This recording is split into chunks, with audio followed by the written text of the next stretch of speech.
Saudara, bila kita ditanya siapa orang yang bangkrut, mungkin dengan cepat kita akan menjawab orang yang bangkrut adalah orang yang tak lagi punya harta. Bila ia seorang pebisnis, modalnya habis, masih menyisakan hutang pula. Nah, begitulah juga kurang lebih jawaban para sahabat ketika Rasulullah SAW, sebagaimana ceritakan dalam hadis Sahih riwayat Muslim, menanyakan tentang siapa orang yang bangkrut itu. Para sahabat ketika itu menjawab, orang yang bangkrut di kalangan kami adalah orang-orang yang tidak punya uang dan tidak punya harta, la dirhama wala mata.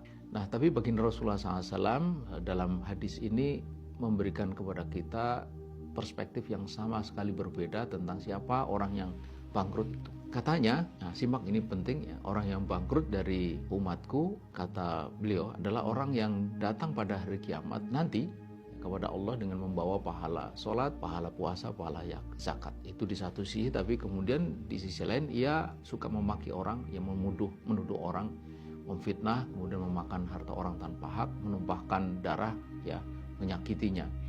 Nah, untuk menutupi kesalahannya itu kemudian diambillah pahala sholat, puasa, zakat tadi itu. Apabila kebaikan-kebaikan yang tadi sudah dibuat dalam ibadahnya itu tidak cukup untuk membayar atau menanggung dosa-dosa dari kezaliman yang diambil, maka kemudian ditimpakan dosa-dosa dari orang yang dizalimi itu kepada dirinya. Lalu dia dilemparkan ke dalam neraka.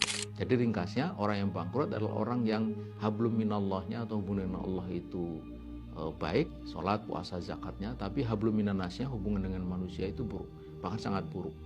Dia suka mencaci, suka menuduh, ya, memfitnah, memakan harta orang lain tanpa hak, menyakiti, bahkan menumpahkan darah atau membunuh orang lain. Nah, dari sini saudara, siapa saja bisa bangkrut sepanjang dia punya hubungan dengan manusia yang buruk. Apalagi kalau hubungan dengan manusia buruk, hubungan dengan Allah juga buruk.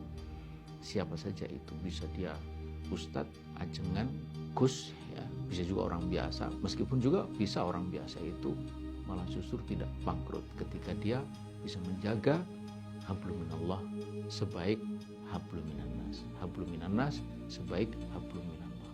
Kedua-duanya baik. Demikian.